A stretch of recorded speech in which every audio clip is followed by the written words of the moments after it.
Hello everybody, Coach Larry here. We are going to talk a little bit tonight about taper time. We have entered championship season, and I know several of you out there are getting ready for meets coming up over the next, let's say 2 to 4 weeks. Lots of championship meets coming up. So wanted to talk a little bit about taper time and some of the important things that you can be doing and thinking about while you are tapering. Okay. I was thinking about this today. In fact, I've got some swim meets coming up myself.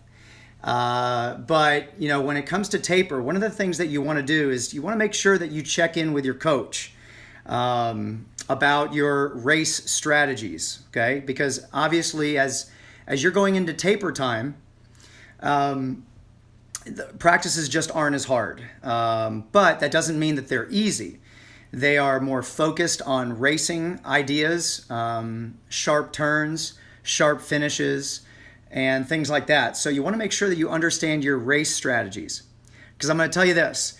If you show up at a swim meet, at your championship swim meet, hello everybody. I see some people out there waving, and looks like I have someone from Brazil here. Hello. And if you show up at a meet and you start asking your coach, how should I swim this race?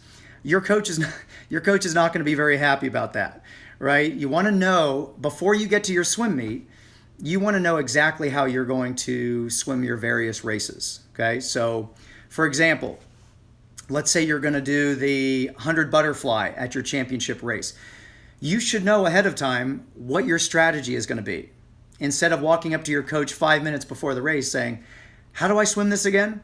Now, if you want to go up to your coach and confirm that, okay, this is what I'm going to do, that would be great. But you need to know. It's kind of like if you start on a journey, you want to know, you want to have a map on your journey. You don't just want to wing it and hope that the journey goes well. If you're traveling from here to, from the East Coast to the West Coast or something like that, you want to know that you have a map, that you have a GPS, and you know where you're going. Okay, so. So on your 100 butterfly, you want to approach your coach and talk about how you're going to swim that race at your championship meet. And just make sure that your coach is on the same page as you in terms of how you're going to kick, what your breathing pattern is going to be. There are a lot of things that go into a race. So, what's your pace on the first 25? What's your breathing pattern going to be? How many kicks are you going to take off of your turns? How many dolphin kicks are you going to take? These are all really important items for you, okay? So, and if you have any questions about any upcoming meets that you have, we're going to be on live here for about 5 minutes. So you can certainly ask some questions if you want to, but just talking about taper tonight and the importance of understanding what your strategies are going to be before you show up at your championship meets, okay? Because that's an important thing. So, for example, let's say you're going to swim the 400 IM. Okay, that's a pretty stout race. So you want to make sure that you understand that at the beginning of a 400 IM, you're going to feel like $1 million in that butterfly. You're rested.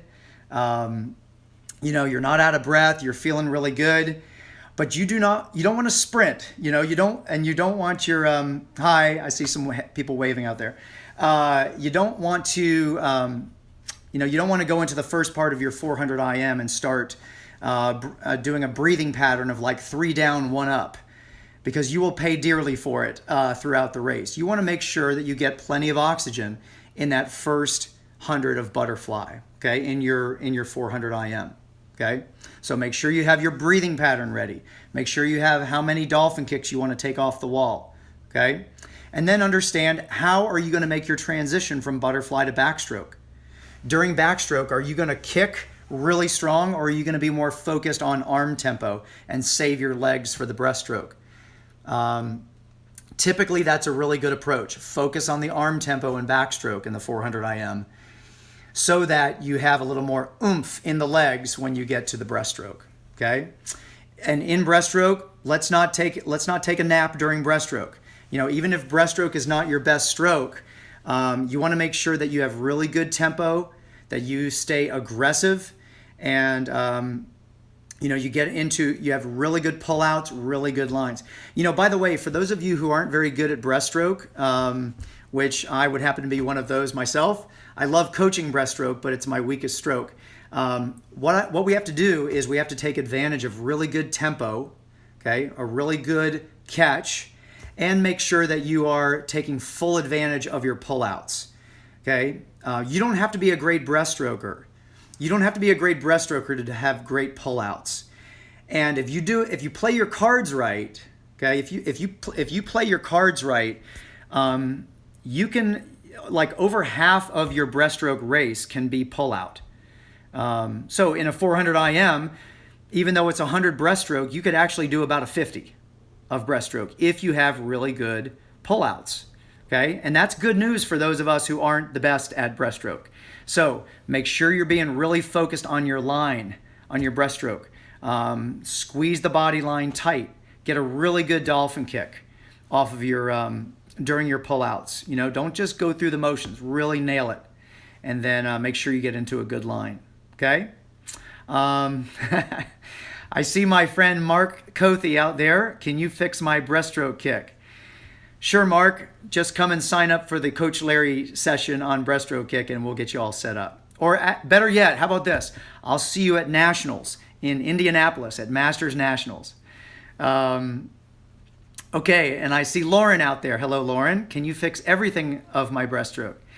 Now, come on, Lauren. You know how to do it. Steady head, right? We want to have a very steady head. We don't want to dunk the head, right? We want to have abs of steel. Okay. By the way, that's a really good point. That's right. Yeah, miracle. I'm working miracles of breaststroke. Just make sure you go to Indianapolis, Mark. We got to go to Nationals there. So one of the things I've been focusing on a lot lately with people is, especially people who struggle with breaststroke, is engaging the abs when you are in your glide position. Okay, sometimes we glide and we let go of the abs, we let go of the core, we get real stretchy, kind of like a pool noodle. And imagine a pool noodle trying to go fast through the water. Just, it's not happening. You want your abs to be engaged. You want to be like a human surfboard so that you can hold your momentum. Whatever momentum you're creating, you want to be able to hold on to it. Okay? So just make sure that during your breaststroke, you've got solid abs, steady head, and like Ray Luz, Coach Ray Luz of Indiana, he is Lily King's coach and Cody Miller's coach. The best advice I ever heard him give was swim breaststroke at the surface. That's where fast breaststroke takes place, is at the surface. We do not want to be deep breaststrokers. Okay, we want to be driving forward, kicking yourself forward into the line before you sink. Hello, I see some people saying hello out there. And engage those abs. So even if you're not a great breaststroker, you can have a really good breaststroke during your 400 IM. Okay, so, and then of course you get to the freestyle. Part of the freestyle is great because you're thinking, my gosh, I'm almost to the finish line. This is awesome. This is great. But your body is hurting a lot. And by the way, remember, get plenty of oxygen during the butterfly part of the 400 IM because you will be glad you did, because your freestyle will be much better at the end based on how you swim your fly at the beginning.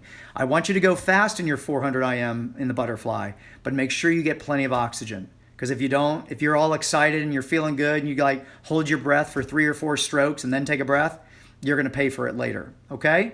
All right. So the theme of tonight, I'm going to wrap it up here. Thanks for you guys for joining, but we're going to wrap it up. Just remember, it's taper time. And taper doesn't mean easy. Taper means getting sharp. Tapering. Okay? When you taper clothing, if you go to a place that what do you call that? What do you call those? What do you call those people who like a tailor, right? They make things sharper, and so you want to be made sharper during taper time. So make sure you know your strategies. Talk to your coach, and get excited about your upcoming season. Okay, wait. There's a question here. You're saying breathe every stroke in the fly. No, I'm not saying breathe every stroke, but I'm just saying make sure you breathe during the 400 IM. Make sure that you breathe during the butterfly part of it more than you think you need, okay? Because you're going to be excited, you're going to feel really good, and you don't feel like you need oxygen, but you need it. You need it for what's going to be happening later in the race.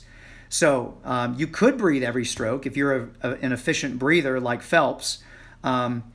Most people aren't that efficient, so that's why it helps if you hold your breath for a stroke or two.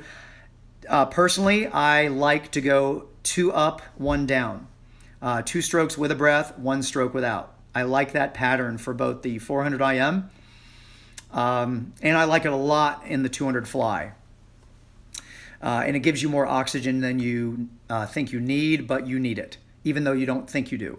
Okay, so hopefully that answered your question. But again, if you're an efficient breathing, just don't. We just don't want to deprive ourselves of oxygen during the butterfly part of the during the butterfly leg of the 400 IM, because you'll pay for it later. Okay, all right. So I'll hang in here for just another minute in case anybody else has any questions. But again, it's that time of year, guys. We are tapering. Okay, good. Thanks. We are tapering. We are getting, and remember, taper doesn't mean go easy. Taper means get sharp. So, and part of being sharp is making sure you check in with your coach to make sure that you understand your strategies, right? Understand your strategy for your various races, because you don't want to show up on race day at your championship meet and walk up to your coach and say, "Coach, how do I swim the 400 IM?" Your coach will probably fall in the pool or faint or both. You don't want that, okay? So understand your strategies, go over them with your coaches now, and so that when you arrive at your championship meet, you are ready to roll. Just like if you're going to go on a journey, if you're going to go on a trip, you want to be ready. You want to have your GPS ready. You want to have your map ready.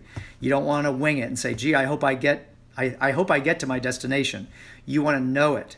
You want to know you're going to get to your destination. So it pays to be prepared. So prepare yourself now during taper time. Understand what your strategies are. Okay? Okay, guys, I'm going to sign off now. I hope everybody has a great night. We'll come and do some more live stuff about taper time, but tonight was all about strategy. So see you soon. Take care, everybody. Bye-bye.